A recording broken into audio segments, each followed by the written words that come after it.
رسول اللہ صلی اللہ علیہ وآلہ وسلم نے فرمایا، جو ریاکاری کرے گا تو اللہ تعالیٰ قیامت کے دن ایسے لوگوں کے سامنے ظاہر کرے گا، اور جو اللہ کی عبادت لوگوں کی شہرت کے لیے کرے گا تو اللہ تعالیٰ قیامت کے دن اسے رسوا و ذلیل کرے گا۔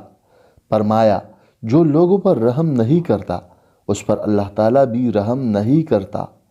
حضرت ابو ہریرہ رضی اللہ عنہ بیان کرتے ہیں کہ رسول اللہ صلی اللہ علیہ وآلہ وسلم نے فرمایا، لوگوں پر دھوکے سے بھرے ایسے سال بھی آئیں گے جن میں جھوٹے کو سچا سمجھا جائے گا اور سچے کو جھوٹا، بددیانت کو امانت دار سمجھا جائے گا اور دیانت دار کو بددیانت، نااہل اور حقیر شخص عوام کی نمائندگی کرے گا۔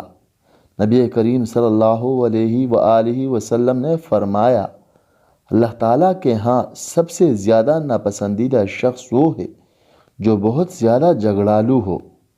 حضور اکرم صلی اللہ علیہ وآلہ وسلم نے فرمایا، جس نے قرآن پڑھا اور اسے حفظ کیا اللہ اسے جنت میں داخل کرے گا، اور وہ اپنے 10 گھر والوں کی شفاعت کرے گا جو سب کے سب جہنم کے مستحق تھے۔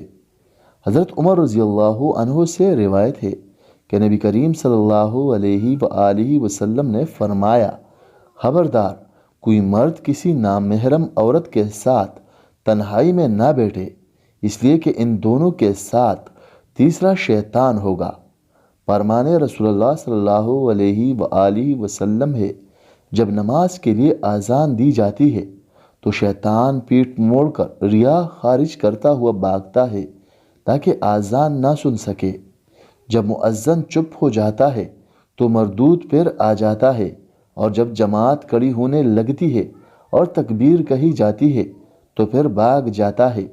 لیکن جب مؤذن چپ ہو جاتا ہے اور آدمی کے دل میں وسوسہ پیدا کرتا رہتا ہے، کہتا ہے کہ پلا پلا بات یاد کر، کم بخت وہ باتیں یاد دلاتا ہے جو اس نمازی کے ذہن میں بھی نہ تھی۔